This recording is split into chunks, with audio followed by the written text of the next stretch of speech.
तो hello guys, welcome to our channel. आशा करता हूँ आप सभी अच्छे होंगे, अपने ख्याल रख रहे होंगे। तो दोस्तों, आज हम लोग साइंस के कुछ इंपॉर्टेंट क्वेश्चन देखने वाले हैं जो आपके एग्जाम के लिए बहुत इंपॉर्टेंट होने वाले हैं। आई होप आप सभी के एग्जाम बहुत ही अच्छे जा रहे होंगे।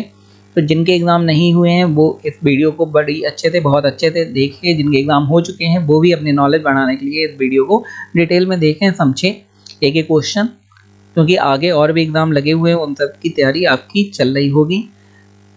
तो जैसे अभी आर्मी का एग्जाम चल रहा है, अग्निवीर का, तो आपने वहाँ पे देखा होगा जो क्वेश्चन आ रहे हैं वो कुछ क्वेश्चन ऐसे भी हैं जो एमपी पटवारी के जो रिसेंट के क्वेश्चन आए उनसे मैच करना है। तो जो करंट अफेयर्स के क्वेश्चन हैं जो एग्जाम्स में आ रहे हैं वो काफ़ी एग्जाम्स में मैच करना है। तो इसे ध्यान में रख के आगे वाले एग्जाम की आपकी तैयारी होनी चाहिए। देखते हैं, हमारा पहला क्वेश्चन है पैलाग्रा रोग किसकी कमी से होता है? तो ये नियासिन की कमी से होता है। अब नियासिन है क्या? नियासिन है विटामिन बी 3। कौन सा विटामिन? विटामिन बी 3 जो होता है उसे नियासिन की कमी से ये वाला रोग होता है। बी 3 के बारे में आपने पढ़ा होगा। जो जितना भी विटामिन बी है, vitamin B 1, B 3, B 12 specially, B 6 specially, B 9 specially, B 9 को फॉलिक एसिड कहते हैं। तो और बी 12 जो होता है वो मिथाइल कोबालामिन होता है। तो ये बेसिकली बी काम क्या करता है, ये हमारे बॉडी में काफ़ी सारा काम करता है। लाइक हमारे ब्रेन को मेंटेन करता है। जैसे बी 12 की कमी है तो आपके ब्रेन में इशू होगा। जैसे अभी हम लोग पैलाग्रा रोग की बात कर रहे हैं तो इससे आपको डिमेंशिया की प्रॉब्लम हो सकती है। डिमेंशिया माने चीज़ें भूल जाना।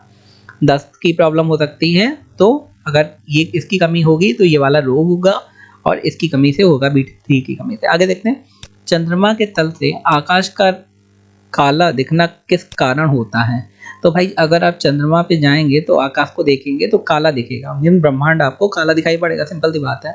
अब धरती से भी काली दिखाई पड़ता है अगर आप रात को देखते हैं। खाली दिन पे ही तो नीला दिखाई पड़ता है। तो जैसा यहाँ से रात को दिखाई पड़ता है वैसा ही चंद्रमा से दिखेगा। तो उसका रीजन होगा प्रकाश का प्रकीर्णन। तो वहां पे प्रकाश के प्रकीर्णन के कारण रंग जो है वो काला दिखाई देगा। आगे देखते हैं, खतरा होने का क्या कारक क्या है? तो खतरा जाहिर सी बात किससे होता है? मीजल्स की बात हो रही है, अपने आप पढ़ा होगा। तो ये वायरस से होता है। वायरस से कई सारे रोग होते हैं। अभी बेसिकली लाइक पोलियो आया था, तो बाकी भी वायरस से जनित रोग आपके एग्जाम में आ चुके हैं। आगे देखते हैं, सामान्य स्थितियों में हृदय से आने वाले रक्त का कितना प्रतिशत भाग गुर्दे को मिलता है? हमारे हृदय से रक्त पंप होता है, आप सभी को पता है। तो उसका कितना परसेंटेज जो है वो हमारे गुर्दे को मिलता है? तो टोटल का 24% हमारे गुर्दे को मिलता है। आगे देखते हैं, नायलॉन प्लास्टिक्स के आविष्कारक कौन थे? देखो, प्लास्टिक कई प्रकार की होती है, उसमें से एक नायलॉन एक टाइप है। तो उसके आविष्कारक कौन थे? कारो थर्स। तो ये 1937 मतलब 1937 में इन्होंने नायलॉन प्लास्टिक का आविष्कार किया था।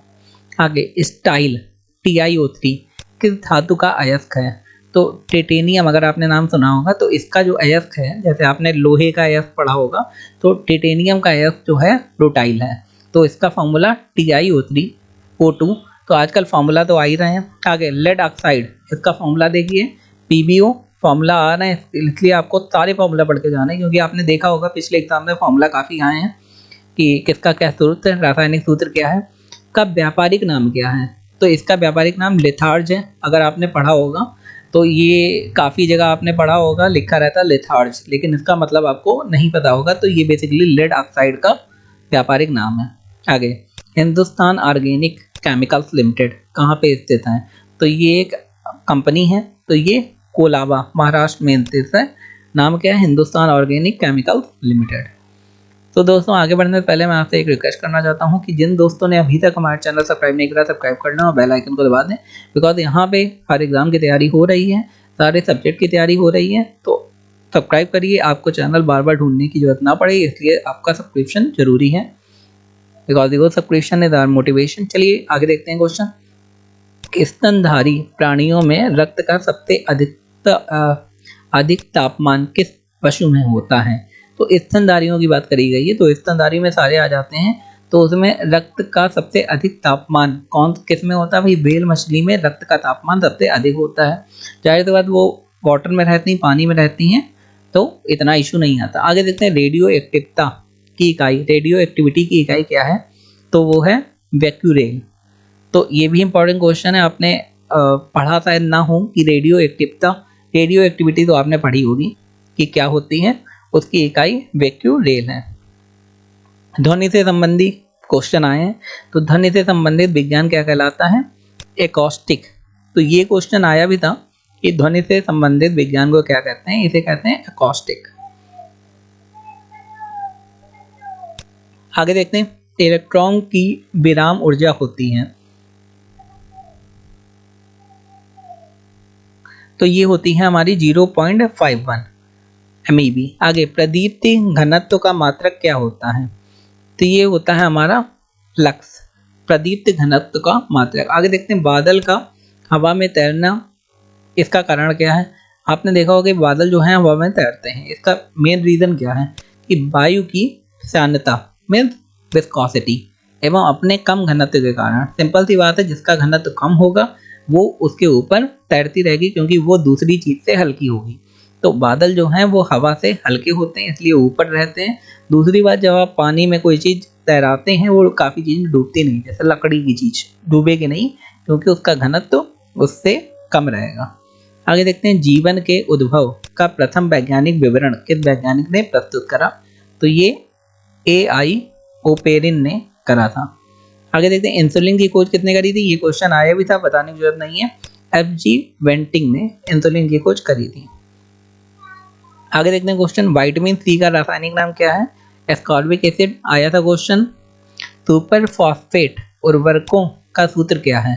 तो Ca bracket H2PO4 N whole bracket 2, ये सुपर फॉस्फेट का सूत्र है। पानी का अधिकतम घनत्व किस ताप पर होता है? तो पानी का घनत्व अलग अलग ताप में अलग अलग होता है, तो अधिकतम घनत्व कौन से ताप में होता है? वो 4 डिग्री सेल्सियस पे होता है। एपिलेप्सी रोग का संबंध किससे? तो ये नाड़ी संस्थान से एपिलेप्सी रोग का संबंध है। आपने नाम सुना होगा एपिलेप्सी। ड्रॉप्सी की बीमारी के लिए कौन सा मिलावटी तेल उत्तरदायी पाया गया है? तो आर्जीमोन एक तेल है, वो ड्रॉप्सी की बीमारी के लिए उत्तरदायी होता है।